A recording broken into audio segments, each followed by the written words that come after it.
Bienvenue sur le site de Lille de la Cave du Nord. Nous avons vraiment le plaisir cette année d'accueillir un événement dans le cadre de la Semaine nationale de la petite enfance. Donc c'est la première fois que la Cave du Nord organise ce type d'événement. Semaine nationale de la petite enfance qui sera cette année sur la thématique du jeu. Et c'est pour cela que notre table ronde sera tournée autour de l'objectif redécouvrir le jeu au quotidien. Cet événement, pour la CAF, il s'inscrit dans une dynamique que l'on a mis en place depuis plusieurs mois et notamment depuis janvier 2025 autour du service public de la petite enfance. Donc, ce service public de la petite enfance, c'est un engagement fort de la branche famille, c'est un engagement fort des CAF de toute la France. Et pour la CAF du Nord, il est très important que ce service public, il marche bien sur ses deux jambes. Alors à la fois, et vous le savez, la CAF promeut un certain nombre de dispositifs financiers pour aider à la création de places, pour aider aussi un certain nombre de structures, je pense notamment aux relais petite enfance, qui sont très importants sur les territoires pour structurer l'offre, pour permettre de l'information aux familles. Mais on a aussi un deuxième pilier qui, pour nous, est on ne peut plus important, c'est la qualité de l'accueil de l'enfant. On le sait, à la fois pour les besoins des enfants eux-mêmes, c'est très important que l'enfant soit au cœur du projet des structures dans lesquelles ils sont accueillis. Mais la qualité, elle passe aussi par l'attention aux professionnels qui œuvrent dans ce service de la petite enfance. D'où le fait que on souhaite vraiment pouvoir s'investir et on sera aux côtés de l'ensemble des partenaires qui s'investissent pour la qualité et pour la qualité d'accueil du jeune enfant. Donc ce travail, on le porte tout particulièrement au sein de ce qu'on appelle le schéma départemental des services aux familles, donc pour ceux qui en ont entendu parler, qui est piloté par plusieurs institutions, donc l'État, le conseil départemental, la CAF, mais aussi l'association des maires du Nord qui est partie prenante. Et aussi, pour un certain nombre de points, l'éducation nationale, par exemple, ou encore France Travail, autour donc d'un objectif et d'un plan d'action pluriannuel que l'on vient de renouveler en 2024 et où la qualité d'accueil du jeune enfant fait partie intégrante des priorités d'action que l'ensemble de ces partenaires que je viens de vous citer ont choisi de mettre en œuvre. Donc, je salue la PMI qui coporte l'événement avec nous et donc nous en sommes ravis et c'est vraiment pour nous le symbole en fait de cet investissement de nos deux institutions au service de la qualité d'accueil du jeune enfant. Je salue aussi Agir pour la petite enfance qui nous a permis d'organiser cet événement et nous sommes vraiment ravis qu'il ait pu voir le jour. Et je souhaite aussi saluer le travail qui a été fait en amont par un certain nombre de structures qui en plus seront amenées à témoigner aujourd'hui lors de cet événement. Donc je les en remercie beaucoup et surtout pour nous c'est très important parce que cet événement il est fait pour vous, c'est-à-dire pour les structures, pour les acteurs du service public de la petite enfance, mais aussi pour nos professionnels CAF qui sont là à vos côtés au quotidien. Et on souhaitait que cet événement il soit le fruit d'échanges, qui permettent les échanges, qui permettent les échanges de pratiques, et c'est surtout ça, qui nous importe. Donc j'espère que vous trouverez le cadre nécessaire pour vous exprimer avec simplicité et surtout spontanéité et sincérité, que vous puissiez échanger sur le sujet. Je laisse la parole à Madame Demondion de la PMI et je vous souhaite à toutes et tous un très bon moment.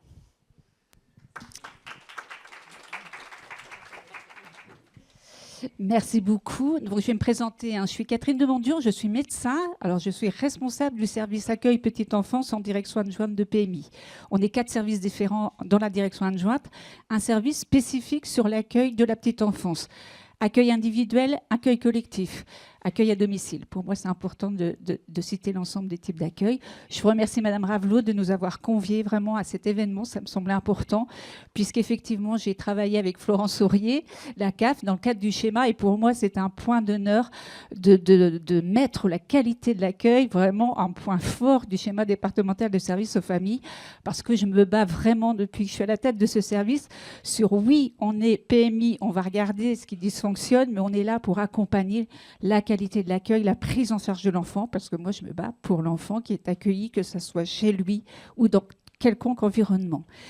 Depuis quelques années, enfin, on l'a tous, vous êtes tous professionnels de la petite enfance, il y a eu beaucoup de changements, beaucoup de nouveautés dans le champ global de la petite enfance. Et la notion de qualité de l'accueil, elle s'est vue vraiment définir, structurer, pour moi, à partir du rapport de Sylviane Giampiano, la psychologue bien connue, qui a écrit un rapport à partir duquel on a quand même été à la création de la Charte nationale du jeune enfant. Pour moi, ça a été super, puisque la charte, maintenant, elle est dans la loi, elle est inscrite. Et pour moi, c'est une référence commune pour tous les professionnels de la petite enfance. On sait, alors en tant que médecin et en tant que professionnel de la petite enfance, que les premières années de la vie sont essentielles pour le développement, la sécurisation affective, la socialisation. Et on est tous là. Alors, moi en tant que PMI, mais vous en tant que professionnel, on a des missions qui sont les mêmes pour moi. Soutien de la parentalité, prévention précoce, c'est les deux grands termes qui me semblent importants aujourd'hui. Et pour moi, donc, la qualité de l'accueil, elle passe effectivement par le respect des normes réglementaires, mais aussi par le respect de l'enfant, excusez-moi, le respect de la famille, le respect des professionnels qui travaillent dans ces modes d'accueil. Qu'est-ce que je peux dire encore ? Que les professionnels de PMI sont des professionnels qui sont effectivement, qu'on repère comme professionnels de prévention, mais aussi de promotion de la santé.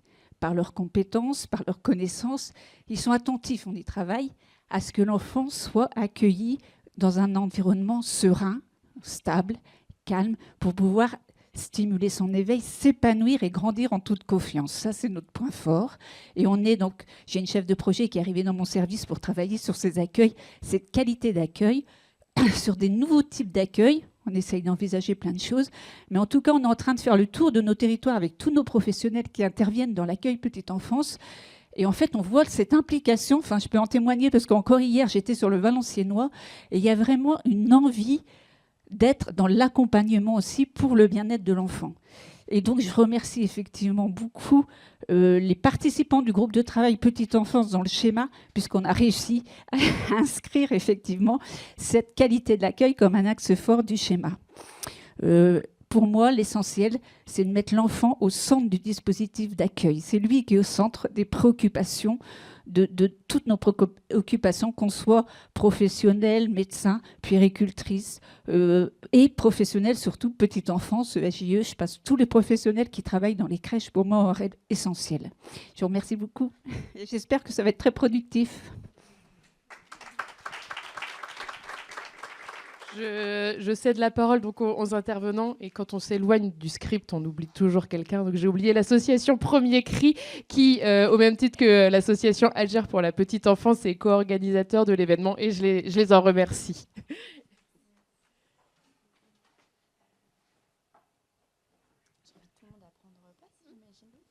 Je vais inviter les intervenants et intervenantes à s'installer.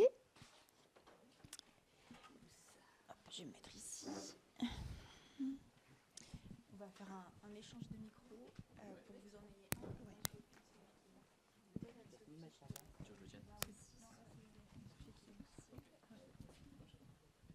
Est-ce que... Alors, bonjour à toutes et à tous. Moi, je suis Lisa Jacquet, je suis cofondatrice de l'association Premier Cri avec Marion Voileau qui interviendra aussi. Et je suis donc maîtresse de conférence à l'Université de Lille au laboratoire Psytech. Donc Premier Cri, on est une association de recherche et de création pour la petite enfance. Et on a été sollicité pour accompagner la CAF et la PMI dans la création de cet événement. Et on est ravis de pouvoir le faire. Et on a invité donc 3 intervenants et intervenantes pour parler du jeu. Et on va aussi avoir un format un petit peu particulier parce qu'on aura aussi d'autres interventions directement de professionnels de la petite enfance qui sont présentes ici et qui viendront prendre la parole. Donc on va créer en fait un dialogue entre les professionnels et nos intervenants et intervenantes. Donc je vous les présente rapidement, même s'ils auront le temps de vous redire quelques mots sur leur parcours par la suite. Donc Anne-Sophie Lassalle, qui est une de mes collègues, maîtresse de conférences en psychologie et chronopsychologie à l'Université de Lille et qui est aussi psychologue clinicienne avec une spécialisation autour de la ludopédagogie. Et donc Anne-Sophie apportera un regard universitaire, scientifique sur l'importance du jeu dans la petite enfance. Nous avons ensuite, là-bas, Andrew Matiasco, qui est éducateur de jeunes enfants, ex-directeur de crèche et qui est référent pédagogique d'Agir pour la petite enfance. Donc, vous avez peut-être eu l'occasion d'échanger avec lui autour de cette semaine nationale. Et donc, Andrew, lui, nous apportera un regard plutôt d'un point de vue du terrain, vu ses différentes casquettes. Et enfin, nous avons Charline Lapierre, qui est artiste plasticienne et fondatrice de l'Atelier Moon, qui est un studio de création lillois. Donc peut-être que les personnes résidant à Lille ou dans la MEL le connaissent. Et donc Charline, elle va aussi nous apporter un regard artistique et créatif. Donc voilà, on espère que ces trois regards complémentaires pourront enrichir la conversation. Et je laisse maintenant la parole à Marion. Donc bonjour à toutes et à tous. Je voulais aussi préciser quelque chose. Si on est là aujourd'hui, c'est aussi grâce à l'association Agir pour la petite enfance et aussi pour vous préciser une des ressources qui peut être intéressante pour vous dans le cadre de la Semaine nationale de la petite enfance. L'année dernière, pour l'association Agir, nous avons réalisé une étude d'impact de la semaine, notamment sur la qualité d'accueil, le bien-être des professionnels ou encore l'ouverture vers l'extérieur des structures. Et ce rapport, il est disponible gratuitement soit sur le site de Premier Cri, soit sur le site d'Agir. Et il peut être aussi des repères pour vous pour appuyer justement le travail que vous mettez en œuvre et peut-être même faire des comparaisons entre l'année dernière, cette année et tout ce qui a été fait depuis 10 ans, puisque l'association a fêté ses 10 ans il y a 2 ans maintenant. Agir pour la petite enfance, je veux dire. Pas nous, pas encore. Je voulais aussi vous parler... Est-ce que quelqu'un... C'est la télécommande ? Elle est juste là. Merci. Je voulais aussi vous parler de cette semaine et aussi dans le cadre dans lequel elle peut s'inscrire, notamment pour la charte Lille à hauteur d'enfant.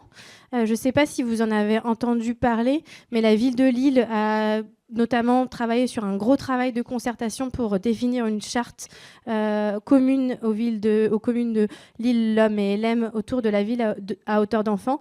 Et pourquoi je le remets ici, c'est parce que aujourd'hui, c'est affiché dans toutes les écoles, mais étant donné le travail, et comme tout à l'heure, ça a été mentionné autour de la charte nationale d'accueil du jeune enfant, cette charte, elle pourrait être aussi valable pour les structures de petite enfance, puisqu'elle s'appuie sur des choses qui, je pense, nous réunissent aujourd'hui, comme écouter la parole de l'enfant, garantir la même place pour les filles et les garçons au sein de la société, combattre les inégalités sociales, ou encore offrir une ville créative et pleine de couleurs. Et je crois que c'est aussi ce que vous apportez au quotidien. Donc voilà, je voulais insister sur cette charte en disant qu'il y a plein de points de cette charte qui vont résonner avec nos différentes interventions aujourd'hui. Voilà, et je laisse Lisa médiater cette table ronde. Merci. Merci Marion. Donc pour commencer, nous allons avoir 2 témoignages d'Isabelle Gaban et Stéphanie, dont je n'ai pas le nom de famille de noter, pardon. Carpentier, excusez-moi. Donc Isabelle Gaban et Stéphanie Carpentier. Je vous invite, si vous le souhaitez, à vous lever et à venir lire vos témoignages. Et ensuite, ce sera Anne-Sophie Lassalle qui rebondira. Et donc, vous pouvez rester pour un petit dialogue.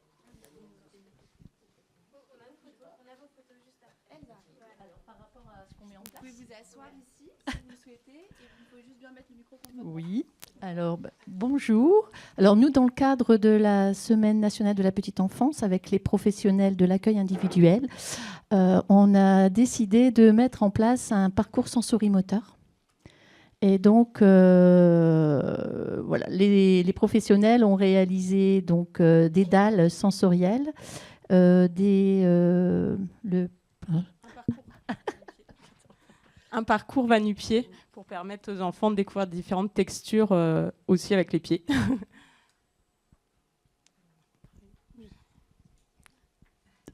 Voilà, bon, je ne sais pas comment vous voulez...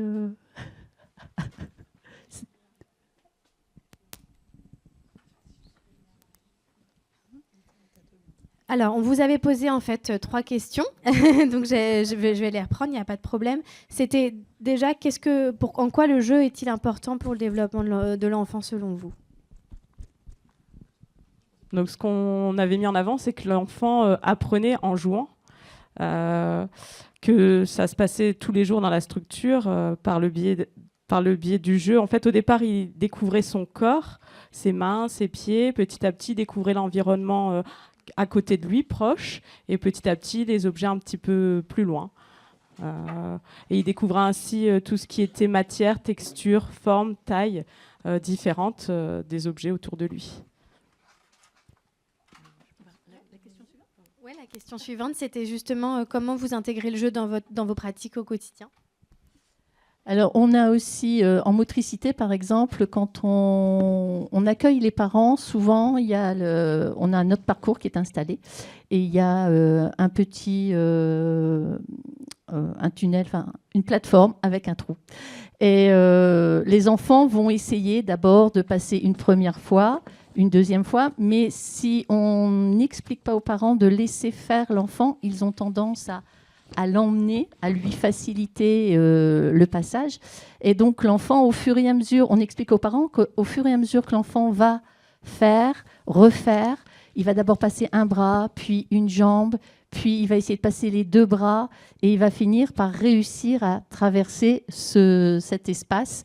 En fait, comment vous expliquer ? C'est une plateforme avec un trou, et il y a un peu de vide. Et donc, c'est vrai que pour l'enfant, c'est pas évident d'aller la première fois, d'aller mettre ses mains et de passer. Et le fait de refaire, d'où l'importance du jeu, de la répétition, c'est en répétant qu'il va prendre confiance et qu'il va, comment vous dire, qu'il va oser aller jusqu'au bout, passer dans ce tunnel et refaire encore. Une fois qu'il a réussi, il va le refaire pour l'enregistrer, pour que ce soit acquis. C'est très clair et ça rebondit avec le thème de cette semaine qui est quand même joué à l'infini, encore et encore et encore. Le troisième point, et c'est un peu ce que vous nous avez introduit au tout début, c'est comment vous allez intégrer le jeu dans cette semaine, et puis qu'est-ce que vous avez prévu ? Un petit teasing ? Donc c'est vraiment un parcours sensorimoteur, donc on va travailler sur les 5 sens, enfin, surtout 4 sens. Donc en fait, il va y avoir des cabanes, il y a 2 cabanes en bois sous forme de cubes construits par un assistant maternel, avec sur chaque face alors il y aura des tissus à toucher, des grelots ou des carillons à écouter, des odeurs, des petits sacs odorants qui ont été fabriqués avec les enfants et les assistants maternels. Qu'est-ce qu'il y a d'autre ? Il y a une dernière face où il y a des trous dans le tissu. Et de l'autre côté, il y a plein de petites choses à observer. Donc, des petits coussins texturés à découvrir. Et si je peux me permettre, ce que j'ai trouvé très intéressant quand on en a discuté, c'est aussi que vous me disiez qu'il n'y avait pas de sens dans ce parcours. Ça mobilise les sens, mais il n'y a pas de sens de circulation, si je suis bien claire. Et vous pouvez nous expliquer ce choix ? Pour laisser libre cours à l'enfant, d'aller découvrir ce qu'il a envie de découvrir. Voilà. Donc, il n'y aura pas de sens. Il y a plusieurs accès, de toute façon. Voilà. Ça fait un peu comme une étoile. Voilà. Et les enfants vont aller découvrir, avec au centre, comme un portique avec des boules que les professionnels ont rempli de différentes matières et qui va venir scintiller en plein milieu et pouvoir être observé aussi à hauteur d'enfant. Parce que ce qu'on précise, c'est que vous avez collaboré en fait avec toutes les professionnels du RPE pour créer ce dispositif. Voilà. Ouais. Trop beau. On a hâte de voir. À bientôt alors. Merci beaucoup pour ce témoignage. Donc, on a entendu plein de choses très riches dans ce témoignage. On a parlé, comme on l'a toujours à l'écran, de sensorialité, donc du travail des sens. On a aussi entendu parler de motricité, de ce que c'était que la confiance qu'on pouvait avoir dans sa motricité. Et puis, cette idée de pourquoi est-ce que les enfants répètent, reprennent encore et encore.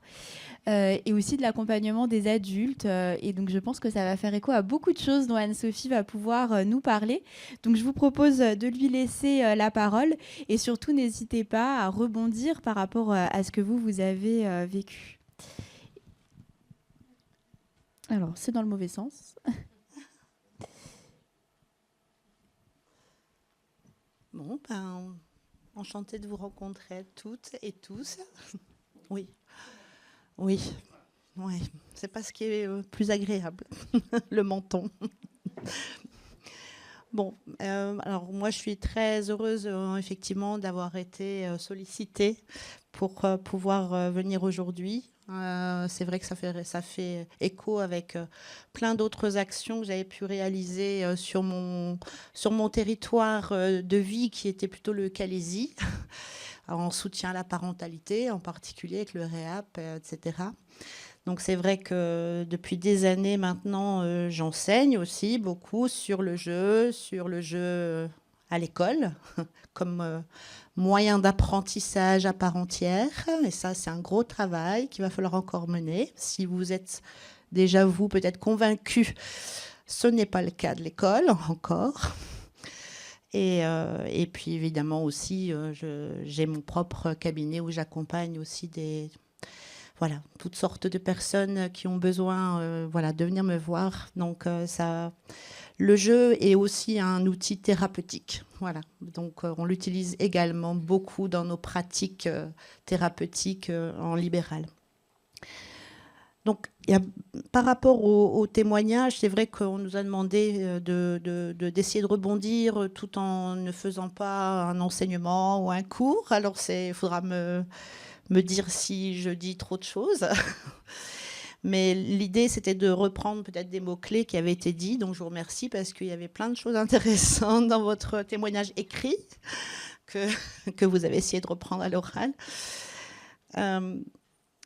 Moi, ce qui m'intéressait beaucoup, c'est de rappeler effectivement que le jeu est un droit qui est reconnu dans la Convention des Nations Unies relative aux droits de l'enfant. Donc c'est quelque chose qui peut sembler évident, mais ça ne l'est pas déjà dans le quotidien. L'enfant a le droit au jeu, aux loisirs, aux activités récréatives, à tout ce qui est culturel, artistique. Donc on fait bien une distinction entre jeu, récréation. Le jeu est un droit qu'il faut donc préserver. Alors ça peut nous sembler effectivement, comme je le disais, évident, mais ça ne l'est pas.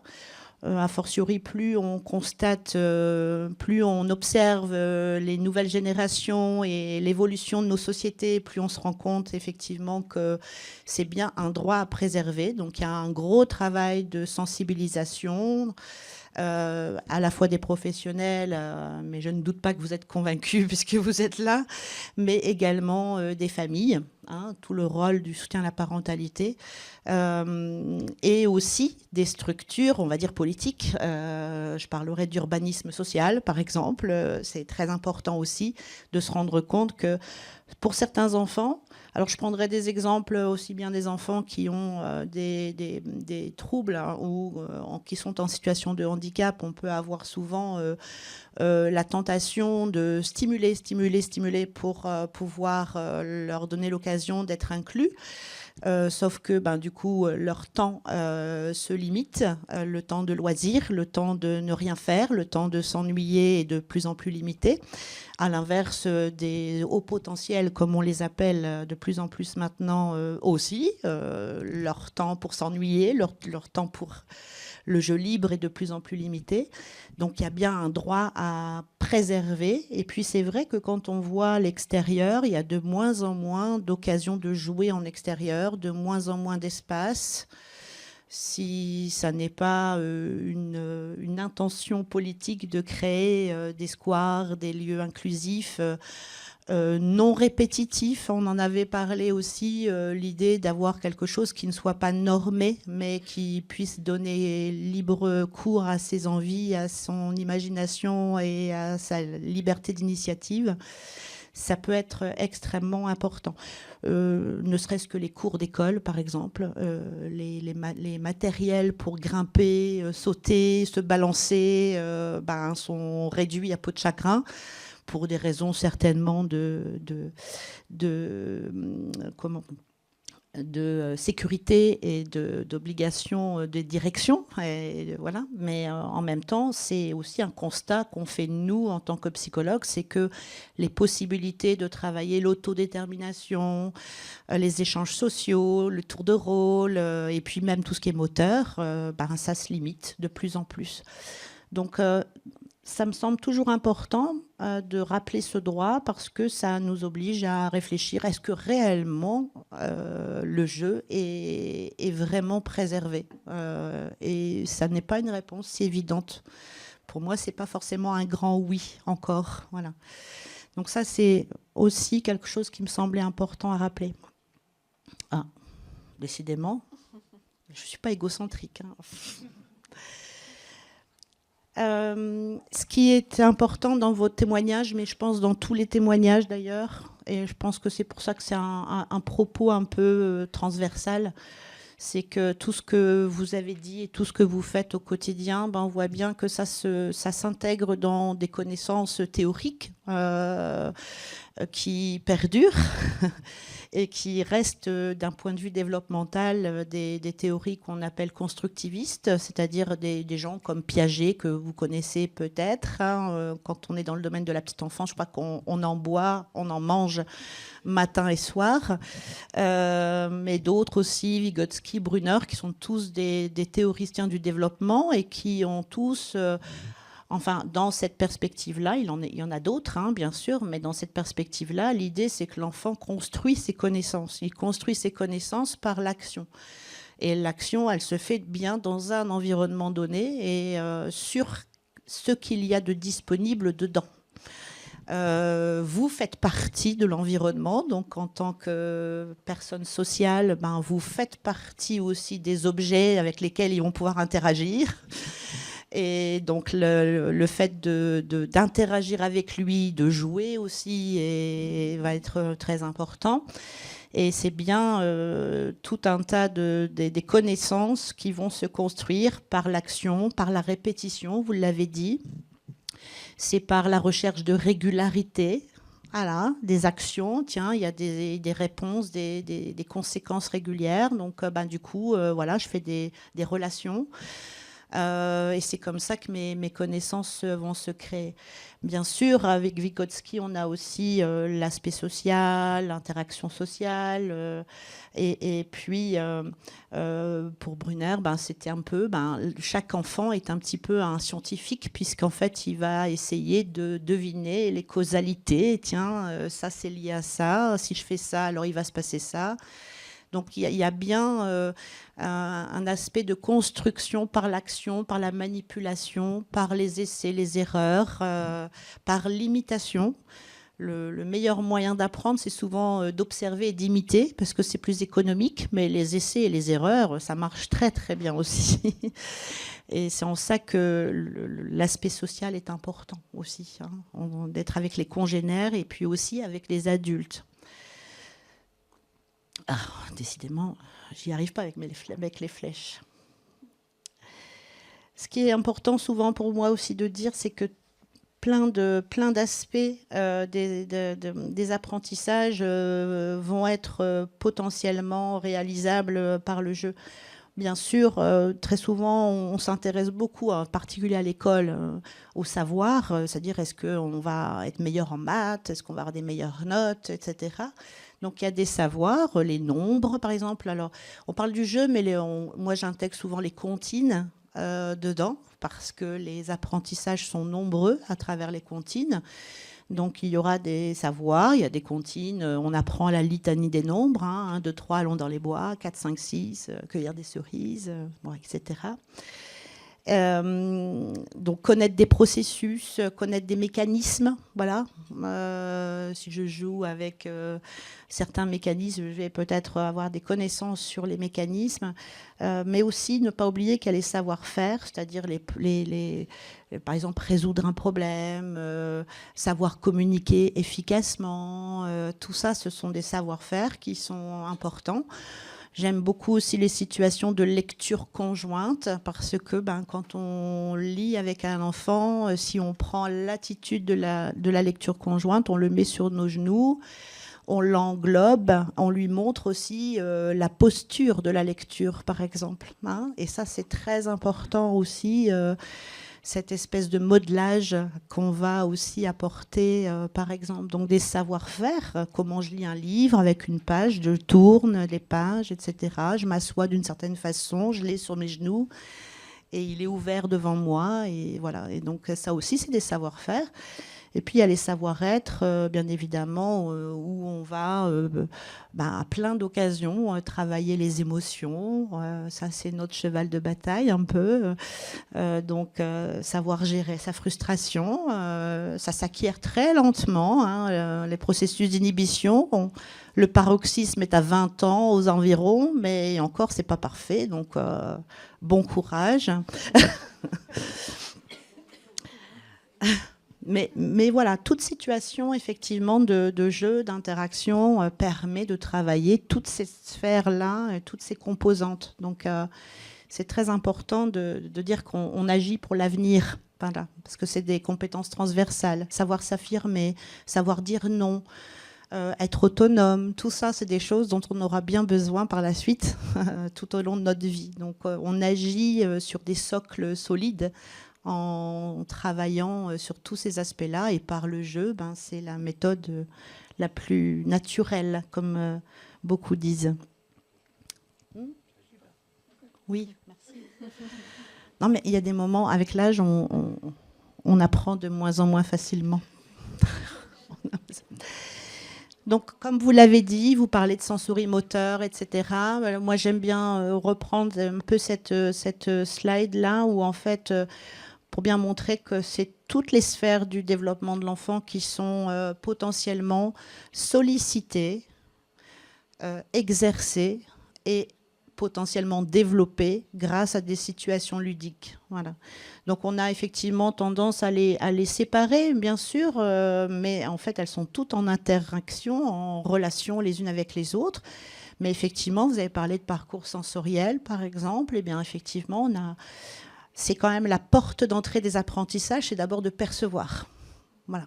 Donc, c'est la base, c'est d'abord de travailler, de permettre d'être sollicité et d'exercer ces mécanismes sensoriels, travailler aussi finalement petit à petit la discrimination entre différentes textures, différentes odeurs. Alors bien sûr, au niveau sensoriel, on est un petit peu démunis pour certains sens. Voilà. Dans d'autres aspects, moi je sais que voilà, actuellement, après le Covid, en libéral, on nous a parfois demandé de travailler avec des gens qui avaient du Covid long. Et il faut travailler sur le goût, sur l'odeur. Oui, c'est difficile, on n'a pas forcément tout. Je dirais aussi le vestibulaire. Voilà. Bouger, faire l'avion, tout ça, c'est un peu plus du vestibulaire. C'est dans l'entre-deux, mais ça présage l'équilibre, ça présage le moteur aussi. Donc, le moteur est particulièrement important, l'appréhension, les objets près, puis les objets un peu plus loin, les préhensions de différentes manières, avec du tridigital, avec le palmaire. Coordonner la main et l'œil pour attraper des objets, tout ça, ça va être des choses très importantes pour d'autres apprentissages plus tard, la lecture, l'écriture, etc. Et puis le cognitif qui est relativement important, donc tout aussi bien mémoire, processus attentionnel, le raisonnement, la logique, la visualisation spatiale. Voilà, donc se repérer dans un chemin, tout ça c'est très très important. Et le côté socio-affectif, eh bien évidemment, alors aussi bien la compétition que la coopération, les deux sont importants. La gestion de la frustration, la manifestation des émotions. Je joue et j'ai des rictus ou j'imite des émotions, par exemple. Donc toutes ces sphères de développement sont potentiellement sollicitées, exercées et développées, voilà, à travers les situations de jeu. Alors, j'ai pas mis voilà, je voulais pas mettre des diapos, mais ce qui est très important aussi, c'est, vous l'avez dit, c'est que dans la définition du jeu, c'est pas si évident que ça de définir ce qu'est un jeu. C'est pas limité à la petite enfance. Nous, on sait qu'on va l'utiliser tout au long de la vie. Il y a beaucoup de choses qui se mettent en place dans le vieillissement, par exemple, même avec des vieillissements, la démence, etc., les jeux sensoriels, etc. Donc, c'est tout au long de la vie. Pour nous, c'est vraiment important de le rappeler. C'est pas limité à la petite enfance, c'est tout au long de la vie. Et puis, la définition du jeu, elle n'est pas si simple que ça, finalement. Alors, moi, ce que j'aime bien, c'est le mot plaisir. S'il n'y a pas de plaisir, potentiellement, même si c'est marqué que c'est un jeu sur la boîte, ça n'est plus un jeu. Et puis, il y a beaucoup... Ce qui est lié, souvent, c'est l'initiative de l'enfant. Voilà. C'est que c'est lui qui décide et ça s'arrête quand il n'en a plus envie. Voilà. Donc, et ça, c'est particulièrement important de le garder à l'esprit. Donc, l'idée de ne pas imposer un chemin, de laisser une certaine liberté d'agir, de choisir par quoi on commence, c'est très important aussi. Donc voilà, je vais pas. Voilà, je me tiens à votre disposition. Merci beaucoup Anne-Sophie. C'était une synthèse extrêmement bien réalisée, un exercice difficile en 10 minutes et c'était très éclairant par rapport aux témoignages qu'on a eus, vraiment de voir en effet comment le jeu peut venir solliciter ces différentes sphères du développement de l'enfant, ces différents savoir-être, savoir-vivre, savoir-faire. Est-ce que vous avez envie de rebondir sur ce que Anne-Sophie a dit? Est-ce qu'il y a des choses qui vous ont parlé particulièrement? Vous n'êtes pas obligé, mais si jamais, vous avez encore bien sûr la parole. Alors par contre, il faut que vous veniez. Non, dans l'importance du plaisir et aussi l'importance, c'est vrai qu'on n'en a pas parlé, mais on en avait discuté lors du témoignage, que l'enfant a le droit de faire des erreurs. Chose qui n'est pas facile à l'école et ni à la maison, parce que souvent, en parentalité, des fois, on a des parents qui arrivent avec l'image de l'école. Et nous, on essaye de déconstruire tout ça en montrant ce que l'enfant sait faire. Et qu'en valorisant ces étapes-là, ça va lui donner une confiance en lui et ça va lui permettre d'accéder aux apprentissages. Merci beaucoup. Et bien, merci à toutes. Oui, tu peux en quelques mots, bien sûr, répondre. C'est très important, effectivement, parce que parmi les caractéristiques avantageuses des jeux on peut retrouver, il y a évidemment l'apprentissage implicite, c'est-à-dire que ce n'est pas visible. L'enfant, il joue pour jouer, mais pas pour apprendre, comme la phrase le dit. Donc, l'apprentissage est implicite. Et nous, on sait bien que ce n'est pas parce que c'est implicite qu'il n'y a pas d'apprentissage. Il est tellement concentré, il mobilise tellement d'énergie, de processus dans son activité qu'en fait, il fait ce qu'il faut pour apprendre, c'est-à-dire il s'implique, il est concentré longtemps, alors que bien souvent, il ne l'est pas, dans d'autres situations plus scolaires, par exemple. La valeur de l'erreur, elle est très différente. J'ai le droit de recommencer, c'est pas grave, ma tour s'effondre, je recommence, et puis ainsi de suite, alors que la valeur de l'erreur, plus tard, elle est beaucoup plus sommative, c'est-à-dire qu'il y a un coup d'arrêt. Tu as une mauvaise note, mais tu ne peux pas recommencer pour montrer que tu t'améliores. Donc, ça, c'est très important. Et ce que j'ai bien aimé aussi, c'est le côté parent. C'est vrai que moi, j'ai travaillé beaucoup avec le Forum des sciences au Petit Forum, pour les expositions pour les tout-petits. La place des parents, elle a toujours été un objectif sous-jacent à toutes les créations d'expos. C'est-à-dire qu'il fallait que le parent s'implique et qu'il ne soit pas juste je te le dépose et puis tu fais ton expo et puis après tu reviens. Et il avait des choses à faire et il y avait aussi l'idée d'être plus dans l'observation et qu'il ne supplée pas l'enfant, c'est-à-dire qu'il ne fasse pas à la place d'eux. Voilà, ça c'est très très important. Donc oui, donc là au niveau de nos tâches, il y a la sensibilisation des familles, elle est prépondérante. Voilà. Merci beaucoup Anne-Sophie. Je pense que ça fera écho à des choses peut-être dont Andrew va nous parler, vu que le trio enfants, parents, professionnels est très important pour agir.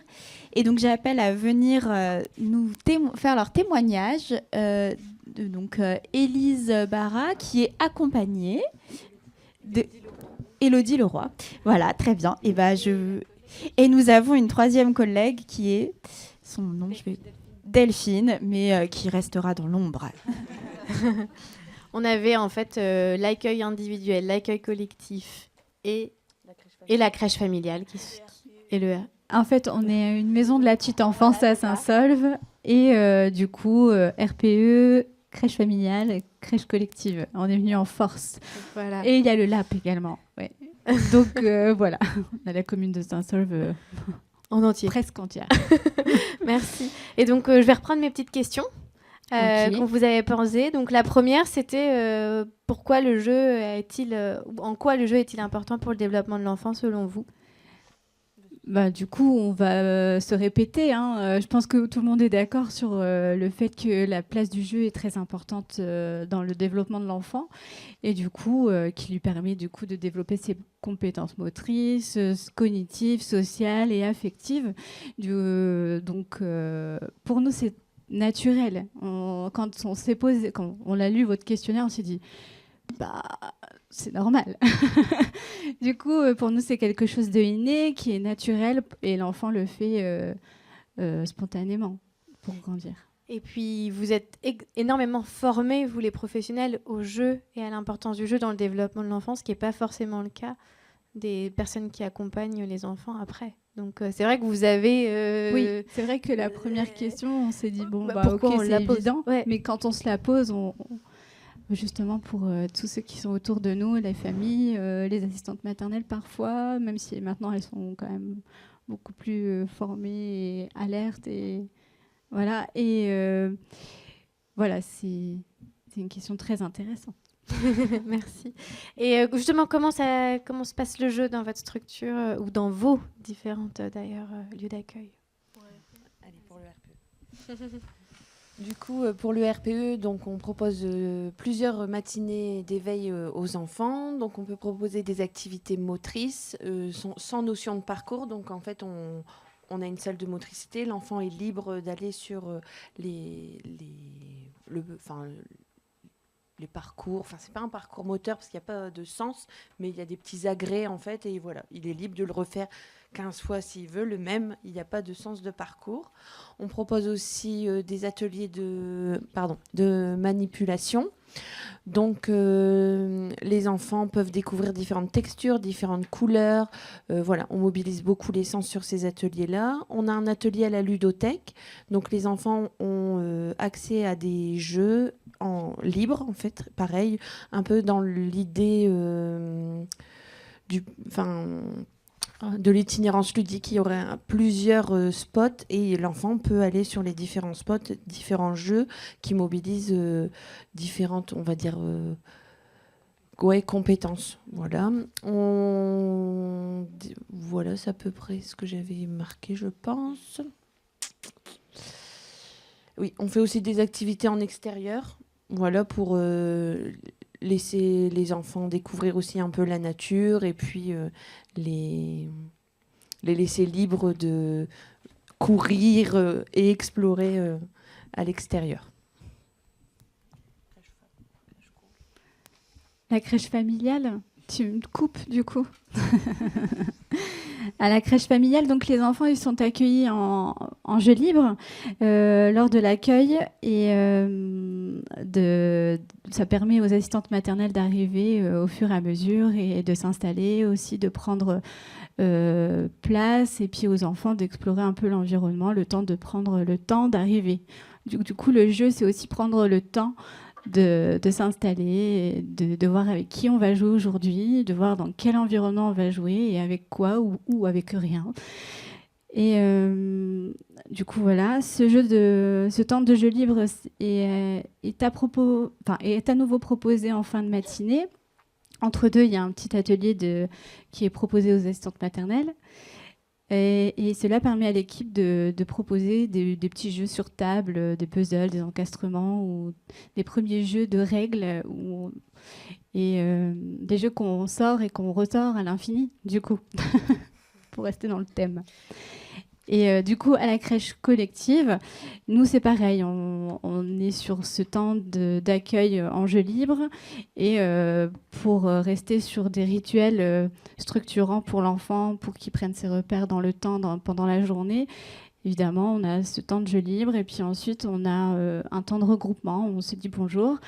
Et après, on part en itinérance ludique. Donc là, on a différentes zone dans la structure ou motrice, de langage ou de manipulation, ou même une zone de repos si on a envie juste de s'ennuyer ou de se reposer. Et du coup, l'enfant va et vient dans la structure, et ce sont les professionnels qui restent dans ces zones pour être, comme on dit dans notre jargon, le phare qui permet à l'enfant d'être en sécurité affective et d'explorer librement et en toute sécurité. Du coup, c'est un temps qui marche plutôt bien. Quand on voit que c'est un petit peu, on va dire, ils ont fait le tour, on change les zones, et on peut aussi leur proposer, bien sûr, des temps d'éveil, des ateliers de musique, des ateliers créatifs, des ateliers de cuisine, mais ils ne sont pas obligés d'y participer. C'est vraiment chaque enfant fait comme il veut. S'il veut rester en itinérance ludique, il reste en itinérance ludique. S'il veut courir toute la journée, il court toute la journée. Voilà. Comme on est un groupe d'enfants où tous les âges sont mélangés, chacun s'y retrouve en fait dans ces petites zones-là. Voilà comment nous, on fonctionne en crèche collective. Merci. Et ma dernière question, ce sera comment vous avez choisi d'intégrer le jeu lors de la SNPE, enfin la Semaine nationale de la petite enfance? Qu'est-ce qui va se passer? Plein de trucs.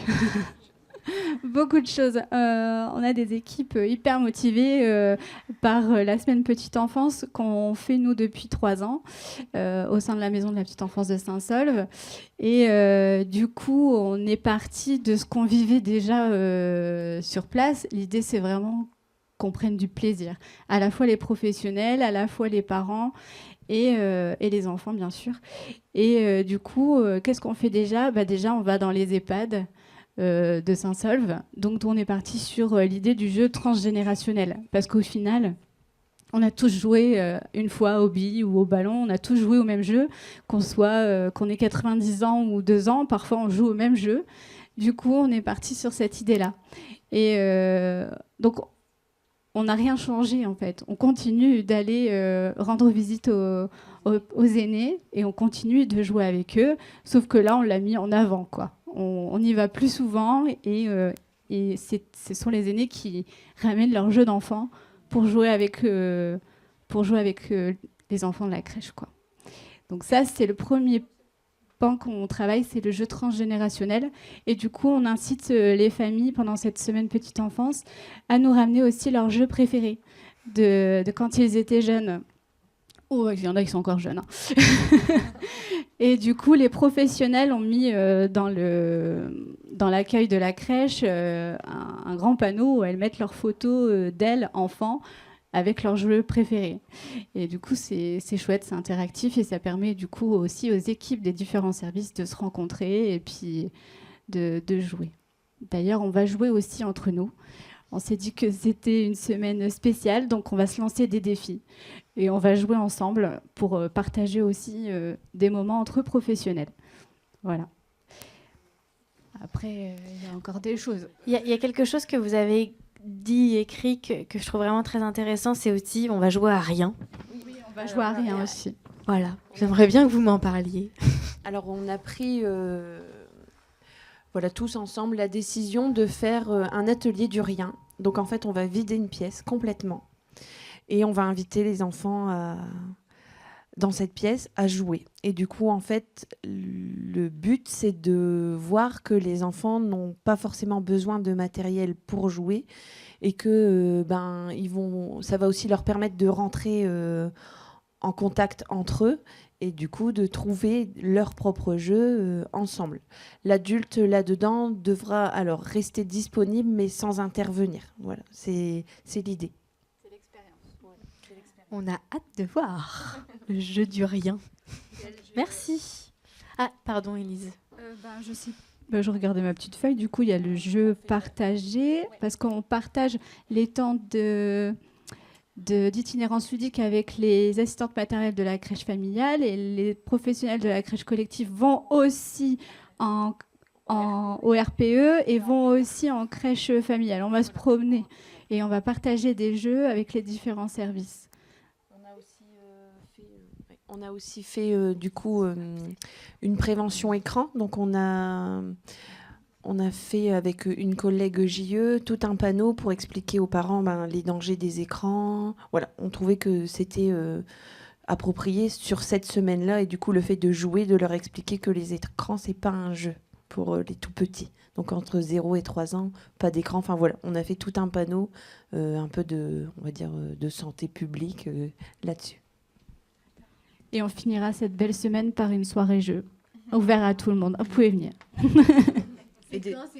C'est le vendredi 21 de 17h30 à 19h à la maison de la petite enfance de Saint-Saulve. Et on propose aussi des ateliers parents. Et il y a les ateliers parents toute la semaine également. Tous les jours.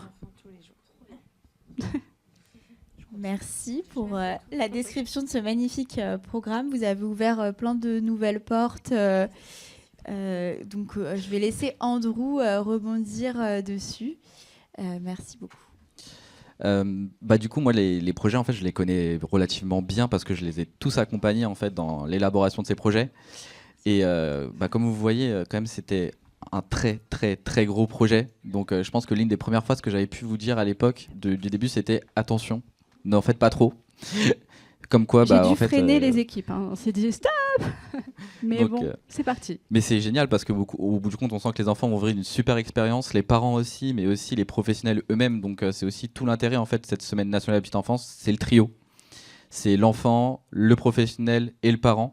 C'est vraiment de se dire aussi que cette semaine nationale de la petite enfance, elle est là pour justement valoriser le bien-être de l'enfant, mettre en lumière tout ce côté de la petite enfance, mais aussi les professionnels et aussi les parents, pour justement remontrer à quel point la petite enfance, c'est si important dans le développement de l'enfant, comme on l'a tout le temps dit. Mais c'est aussi là de se dire, on va revenir sur quelque chose d'un peu plus essentiel, le jeu. C'est quoi le jeu, en fait, au bout du compte? Ça a été... ce thème-là, cette année, ça a pu être, pour beaucoup de structures, par exemple, quelque chose de très simple, comme très complexe. Parce qu'au bout du compte, le jeu, ça fait un peu partie du quotidien de tous les professionnels de la petite enfance. Et donc, comment redécouvrir le jeu et que nous, la conception qu'on a du jeu en tant qu'adulte et en tant qu'enfant, c'est pas du tout pareil. Donc, c'était aussi ça, tout l'enjeu, c'était de réussir à essayer d'identifier le moment de partage, comment le faire partager aussi bien par les professionnels, par les parents, mais aussi avec les enfants.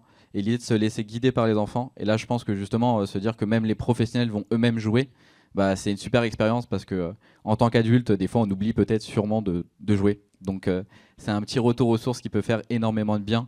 Et comme aussi, on est dans un moment où on essaie de vraiment valoriser les professionnels et penser à leur bien-être aussi. Je pense que là, ça peut être aussi une grosse bouffée d'air pour les professionnels à ce moment-là de la Semaine nationale de l'enfance. On sait que c'est un moment de pression. C'est une grosse charge de travail. C'est un moment où on sait qu'on va passer sûrement de gros moments de plaisir, mais aussi... il ne faut pas oublier qu'il y a plusieurs mois, réunions juste avant, et qui prennent beaucoup de temps. Donc c'est aussi un moment où on se dit qu'on doit en profiter. Et cette notion de plaisir que j'entends plus tout à l'heure, en tout cas, elle me fait énormément plaisir parce que c'est ce que j'arrêtais pas de répéter. C'était que cette semaine, si au bout d'un moment ça devient une contrainte, c'est qu'on l'a loupé. C'est que vraiment cette semaine nationale de la petite enfance, il faut que ça reste un plaisir et que on doit la faire à sa hauteur, à l'envie qu'on a envie de faire. Donc il n'y a pas de petits ou de gros projets, loin de là. Tous les projets, ils sont magnifiques. L'idée vraiment derrière ça, c'est de prendre du plaisir aussi bien avec les enfants, mais aussi avec les parents. On sait à quel point c'est difficile de faire entrer les parents dans les structures, qu'on soit en accueil collectif ou individuel, et de réussir en fait à montrer que ce qu'on fait, c'est un vrai travail auprès des enfants. Et que je trouve que le thème de cette année, du coup, s'y prêtait énormément parce que je pense qu'en tant que professionnel de la petite enfance, vous avez sûrement dû entendre « amusez-vous bien » le matin. Ça peut nous hérisser le poil en se disant « mais je ne fais pas que jouer, j'accompagne votre enfant ». Et je trouve que ce thème-là, justement aussi, c'est une façon de valoriser votre travail, de montrer que le jeu, c'est quelque chose de sérieux. C'est quelque chose de sérieux pour le développement de l'enfant et pour toutes les propositions que vous faites. Vous ne faites pas des propositions de jeu pour faire plaisir ou pour juste trouver une occupation et se dire que vous êtes utile et que vous n'êtes pas juste là pour garder les enfants. C'est pour ça qu'on ne parle pas de garde d'enfants, vraiment on les accueille. Donc c'est aussi tout l'intérêt, je pense, derrière ça et les projets, les magnifiques projets qu'on va voir pendant toute cette semaine, les projets qui ont pu être présentés juste ici. Et vraiment, moi, ce que j'ai pu retenir de ce projet-là, c'était un peu un moment, la notion de sourire, en fait, des échanges. Je trouve que c'est extrêmement important que cette semaine reste vraiment sur une question de l'échange.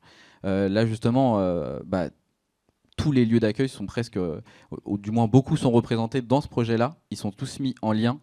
Et c'est aussi tout le but, c'est de se dire que c'est de réussir à s'ouvrir vers l'extérieur, vers d'autres collègues, vers d'autres professionnels, vers d'autres lieux, et de s'autoriser en fait quasiment à aller voir ailleurs, et en fait de partager, de prendre du plaisir. Et c'est pour ça que j'ai vraiment mis la notion de sourire échanger, parce que je pense que l'une des choses qu'on peut voir le plus souvent, même avec les enfants, c'est tout simplement même le jeu de coucou caché, qui présente un moment de joie énorme, et que même nous, on est pris dans le jeu.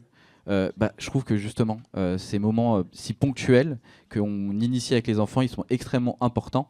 Et c'est aussi tout ce moment de partage qu'on peut voir, et qui là, avec tout l'itinérance, qui est aussi un moment de plaisir à ce moment-là. L'idée forte aussi que moi je pouvais retenir, c'était cette notion de se laisser guider par l'enfant. C'est de se dire que l'enfant, il a aussi des choses à nous apprendre au bout du compte. C'est bien, comme on disait, on a de la théorie, on sait plein de choses, et on en apprend encore plus à l'heure actuelle. Mais au bout du compte, l'enfant, lui aussi, il nous aide énormément à pouvoir l'accompagner, juste même dans la proposition des jeux. Parce que justement, ce jeu-là, nous, on a une idée préconçue, ça se trouve, de ce qu'ils vont en faire. Et une fois qu'ils vont arriver, ils vont tout déconstruire, ils vont faire une toute autre exploration, ils vont commencer à faire un tout autre jeu. Et on se dit qu'en fait, ils sont bien plus imaginatifs que nous. Et c'est aussi toute cette liberté-là que vous allez pouvoir leur offrir, et que vous avez, même dans votre discours, ça se sentait que vous leur offrez au quotidien, c'est qu'en fait, vous vous laissez guider par l'enfant. Ce qui est extrêmement important, parce que justement, dans tout l'accomplissement et tout son épanouissement, se laisser guider, il va développer ses compétences aussi à son rythme. Et ce rythme-là, qui est un peu effréné dans notre monde actuel, avec justement la question de l'immédiat en permanence, laisser le temps, c'est quelque chose qui est de plus en plus rare, et qui est pourtant essentiel quand même pour ces enfants-là. Et donc justement de se dire que ces enfants vont pouvoir déambuler au bout du compte entre les lieux, et que même les professionnels vont pouvoir le faire, c'est quelque chose d'aussi extrêmement intéressant, parce que ça part du principe aussi que les professionnels eux-mêmes ont des besoins, et vont pouvoir eux-mêmes en fait presque y répondre à ce moment-là. Et dans le jeu, ce qui est le plus important, c'est comme on a dit, c'est la notion de plaisir. Donc si un professionnel ou un adulte quelconque le fait par contrainte, ça ne marchera pas. Et même pour les parents, c'est ce qu'on dit souvent pour la question du jeu. Vous ne vous sentez pas obligé de jouer à un type de jeu particulier. Faites un jeu avec lequel vous prenez du plaisir avec l'enfant. Parce que l'enfant, c'est une éponge. Dans tous les cas, s'il voit bien que le jeu que vous lui proposez, vous le faites sans le plaisir, sans l'envie, il va être très vite désintéressé à aller faire autre chose.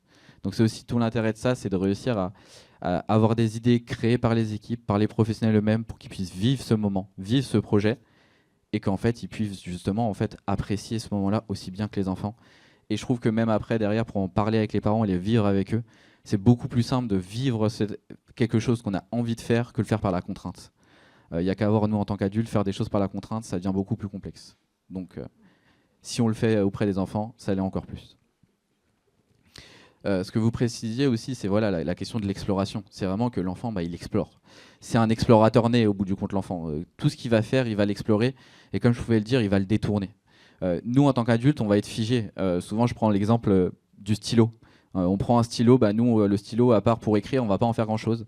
Alors que donner un stylo à un enfant, il va en faire 1000 et 1000 expériences. Et pour peu que vous ayez 2 stylos, il va les comparer, il va les jeter, il va regarder le poids, il va essayer d'écrire, il va tout faire. Ce que nous, on va pu faire et qu'eux, ils vont expérimenter. Et c'est aussi toute cette liberté-là qui est si importante à leur offrir dans ces moments d'exploration-là. Parce qu'au bout du compte, même si on les accompagne dans la réponse à leurs besoins, ils sont quand même les plus à même à identifier leurs propres besoins à un temps T, et ils savent très très bien y répondre aussi.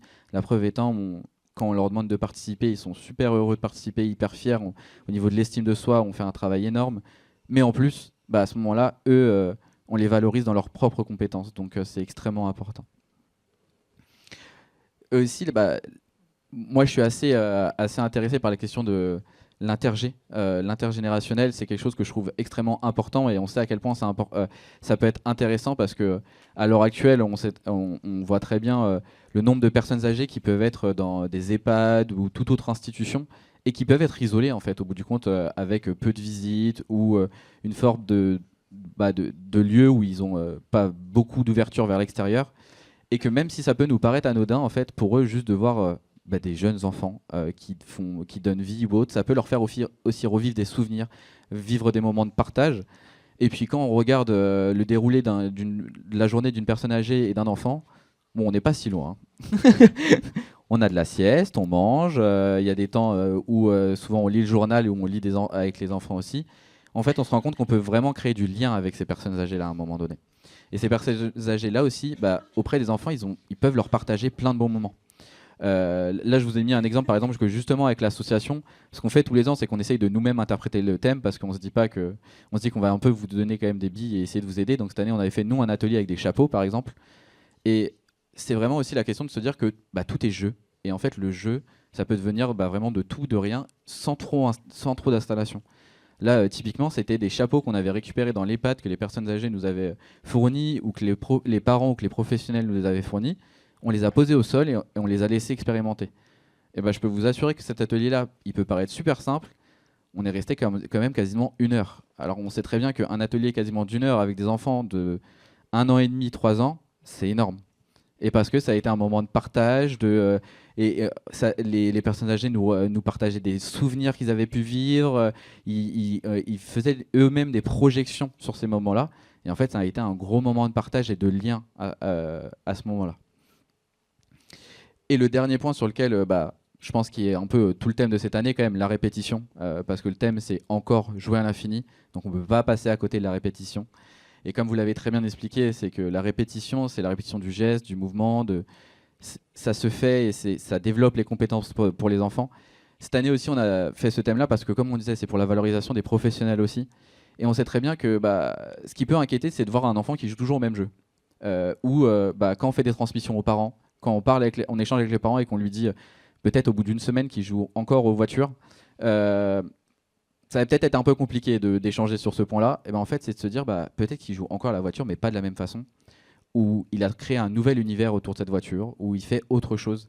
C'est aussi que, comme je disais, il déconstruit son jeu, il redécouvre tout de A à Z, parce que nous, on a déjà tout fait par acquis, et que pour eux, justement, c'est une évolution, et c'est qu'en fait, ils développent tellement de compétences à leur rythme qu'ils ont besoin de répéter. C'est par la répétition, justement, qu'ils vont intégrer tous ces éléments.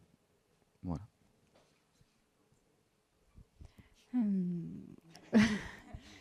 Oui, la répétition, pour la semaine petite enfance, on a aussi sélectionné quelques livres qui nous demandent tout le temps, déjà, pour les lire et les relire.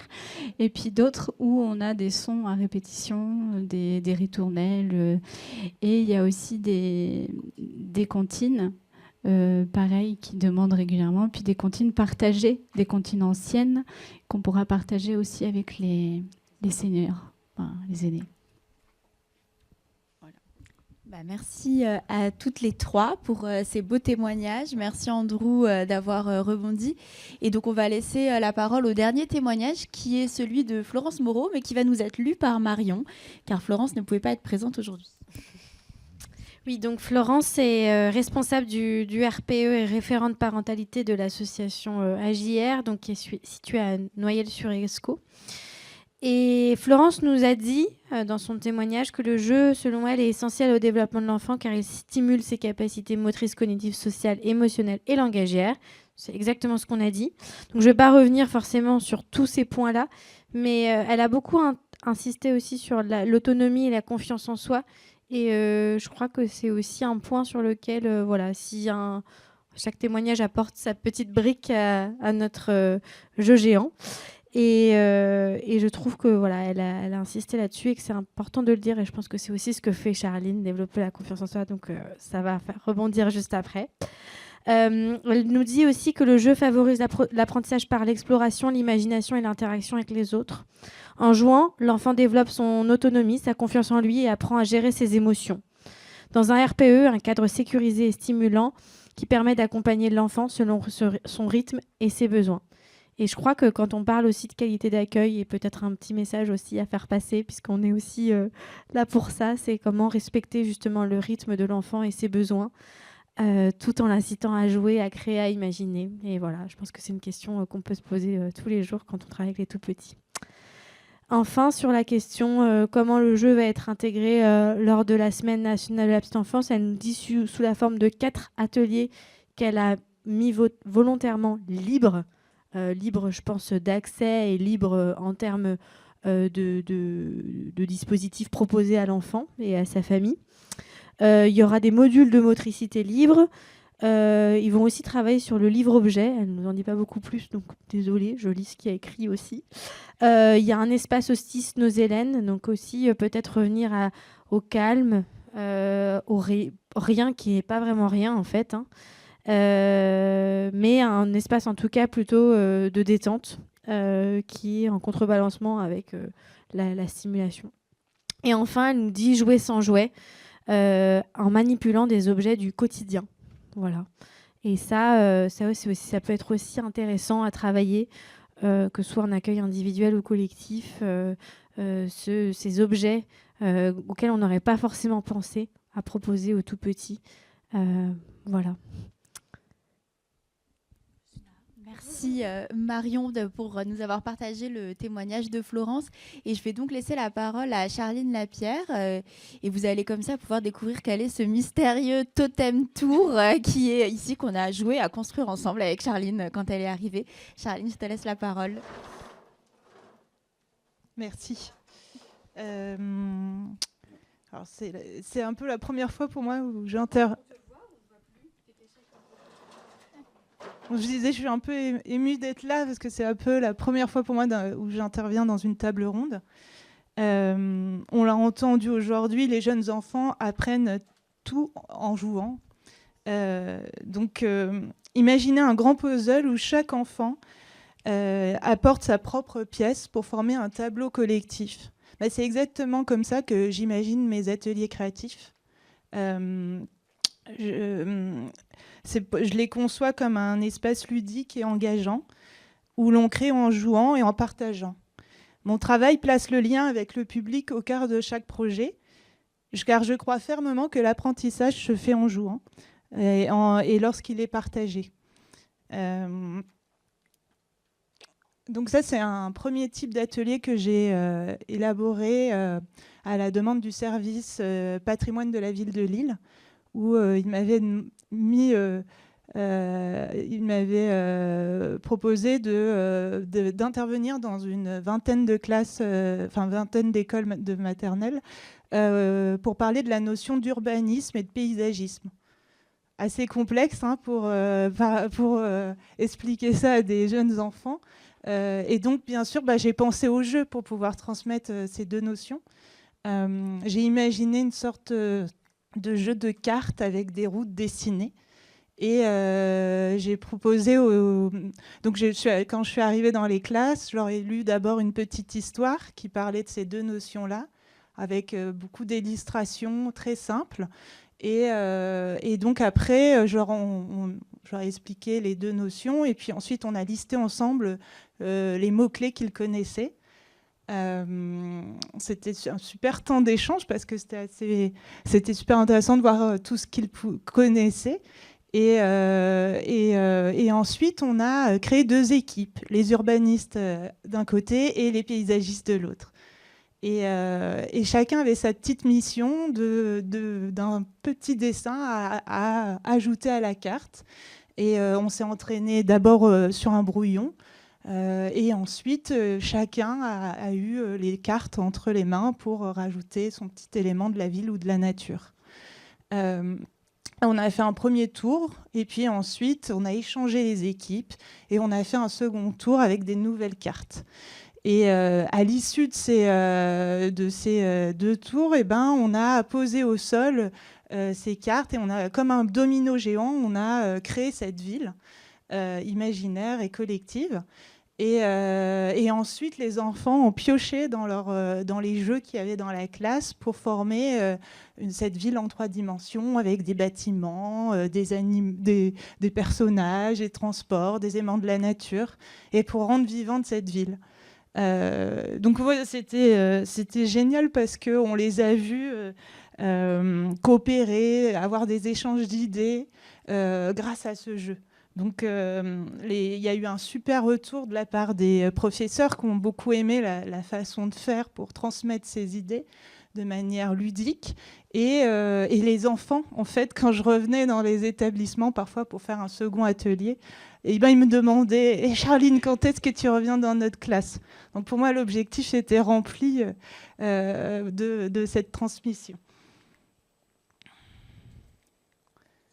Ensuite, un autre atelier que j'ai animé, que j'ai créé et imaginé pour le musée d'histoire naturelle, qui avait envie de créer un atelier vraiment spécifique pour les 0-6 ans autour de leur collection. Donc là encore, comment transmettre ça? Et bien sûr, le jeu, j'ai pensé au jeu comme fil rouge. Donc l'idée, c'était j'ai créé une série de tampons inspirés de leur trésor. Et puis, lors de l'atelier, lorsque les enfants arrivaient avec leurs grands-parents, leurs parents, ils observaient chacun de ces tampons et essayaient de retrouver ce que c'était exactement, de les nommer. Et donc... Voilà, et ensuite ils avaient une grande affiche imprimée de rouge sur blanc où j'avais dessiné le bâtiment du musée, et l'idée c'était de cacher les impressions de tampons dans ce bâtiment. Donc l'encre bleu clair ne se voyait pas à l'œil nu, mais dès qu'on fabriquait ensuite une loupe avec un filtre rouge, la loupe rouge faisait apparaître le dessin, puisque le rouge annulait les traits rouges. Donc c'était magique parce que les enfants redécouvraient grâce à ça tous les motifs. Tous les motifs qui étaient cachés dans le bâtiment. Et puis en parallèle, ils complétaient une fiche mission. Et l'idée, c'était qu'ensuite, ils aillent retrouver ces différents éléments dans le musée. Donc c'était un peu un cherche-et-trouve grandeur nature. Et ensuite, comme tout le long de l'atelier, j'ai essayé de changer d'activité toutes les 10 minutes parce qu'on sait que il faut les animer. Et puis leur montrer différentes techniques. Et donc ensuite, ils avaient la possibilité de personnaliser en coloriant l'affiche et aussi en ajoutant des gommettes. Donc ça aussi, ça a bien plu aussi bien aux enfants qu'aux parents d'appréhender en fait tout ce vocabulaire du musée et de pouvoir en fait en jouant l'apprendre facilement. Et le dernier exemple qui est un peu que vous voyez en partie ici, que j'ai fait durant mes ateliers de rue à Roubaix. En fait, je collabore depuis 3 ans avec l'association Art et Développement, qui est une association nationale qui offre aux enfants des quartiers prioritaires un accès à l'art dans l'espace public. Et donc, durant ces ateliers, je cherche toujours, parce qu'en fait, on a vraiment des enfants de tous les âges, aussi, ça peut commencer de 2 ans à 12 ans. Et du coup, je cherche toujours une technique assez simple, efficace et qui va les surprendre à chaque fois. Et pour ma 2e année, il y avait toute une thématique sur la ville de Roubaix qui était l'architecture du monde. Donc on s'était inscrit dans ce projet-là. Et donc je me suis inspirée du jeu de cartes House of Cards des designers Ems, qui est un petit jeu où, peut-être vous l'avez déjà vu, où les enfants construisent des petits bâtiments. Et je l'ai imaginé en version géante en fait, où j'ai découpé à la laser plein d'éléments. Puis après, je l'ai un peu transformé en y ajoutant des éléments. Là, on le voit un peu plus là, mais il y a des portes, il y a des fenêtres. Et puis, j'ai découpé différentes formes pour donner des détails à ce bâtiment. Et j'ai proposé aux enfants de venir peindre avec le scotch de marquage que utilisent les peintres, et de venir d'un côté imaginer une sorte de drapeau, parce qu'ils aiment beaucoup dessiner les drapeaux lors de ces ateliers de rue, ou aussi de faire référence aux motifs de l'architecture qui étaient avoisinantes aux ateliers de rue. Et donc... d'un côté, il y avait cet aspect très bariolé avec ces motifs, et de l'autre côté, on travaillait plutôt l'uni, on essayait de travailler un motif avec ce scotch, et ensuite, ils me disaient toujours c'est satisfaisant, ils enlevaient le scotch et découvraient le motif qu'ils avaient créé, et donc à n'importe quel âge, on pouvait créer ça.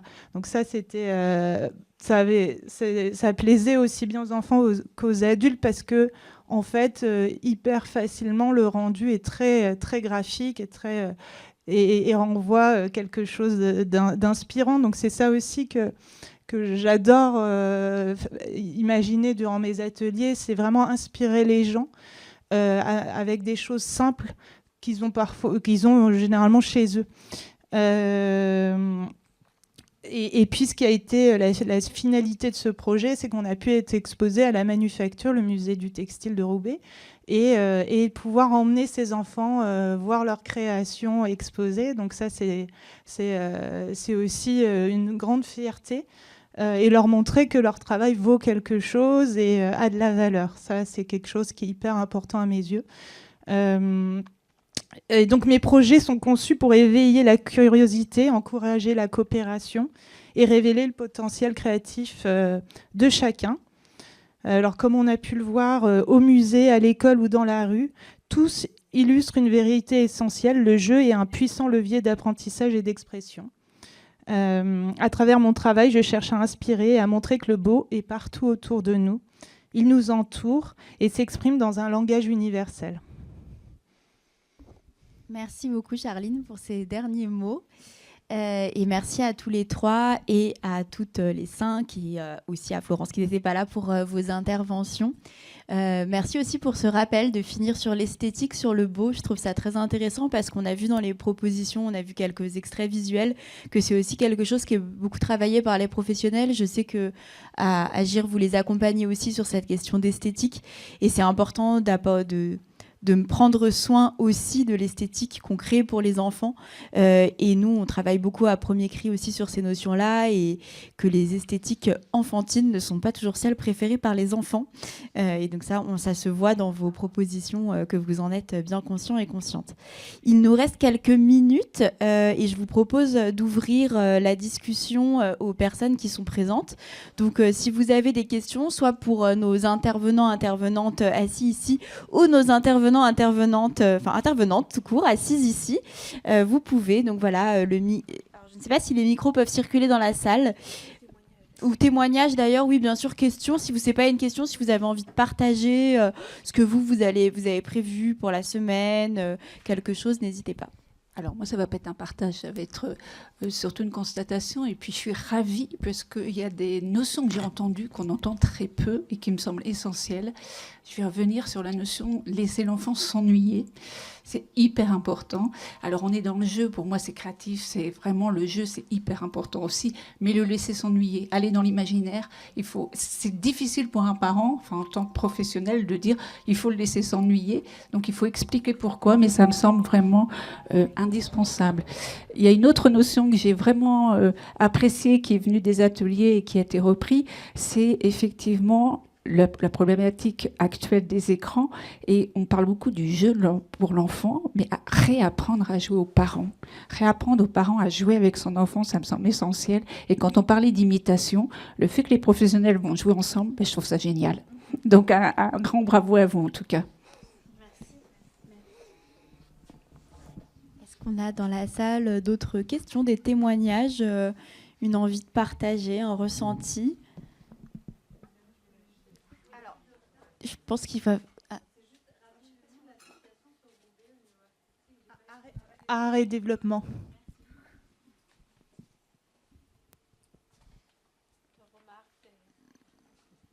J'ai une petite anecdote. Ah, super. Petite anecdote de conclusion par Charline. Très personnelle, mais ça me fait penser au jeu. J'ai repensé à ça tout à l'heure en venant. J'ai une fille qui a quasiment l'âge de mon entreprise, l'atelier Moon. Et donc, grâce à elle, je me suis beaucoup inspirée de vraiment d'essayer de parler aux tout petits pour parler à tout le monde. Parce que finalement, les adultes sont pas si loin du petit enfant lui, il est instinctif, donc il crée. Et après, finalement, en grandissant, on a peur de faire. On se pose beaucoup plus de questions que finalement le jeune enfant. Et donc, il y a longtemps, quand ma fille avait 1 an et demi, on lui a construit un bac à sable avec mon compagnon. Et ça ressemblait à un grand jeu en bois parce que c'était des planches de bois qui s'entrecroisaient et qui s'imbriquaient. Et ce qui était Et ce qui nous a surpris, c'est qu'en fait, ma petite fille regardait dans un coin ce qu'on était en train de faire, et à un moment, elle a observé, elle a analysé, elle a compris le mécanisme, et elle a pris la planche de bois et elle est venue la positionner au bon endroit. Et donc, j'ai trouvé ça génial parce qu'elle l'a vu comme si on jouait à un jeu géant, en fait, elle a compris. Donc voilà, je trouve que c'est super le jeu pour apprendre, en fait. C'est un très beau témoignage qui fait écho à ce que nous partageait Anne-Sophie sur l'apprentissage par observation tout à l'heure. Et en effet, dans le jeu, d'observer les adultes jouer. Donc c'est vrai que c'était important ce rappel aussi quand on en parlait du bien-être des professionnels, de voir qu'elles prennent plaisir. Ça a été évoqué, que les parents prennent plaisir et que les adultes aussi jouent, parce que pour que l'enfant se sente aussi légitime dans son jeu, de voir les adultes jouer, c'est très encourageant pour le faire. Merci à toutes et à tous. Je vous propose qu'on applaudisse nos intervenants et intervenantes.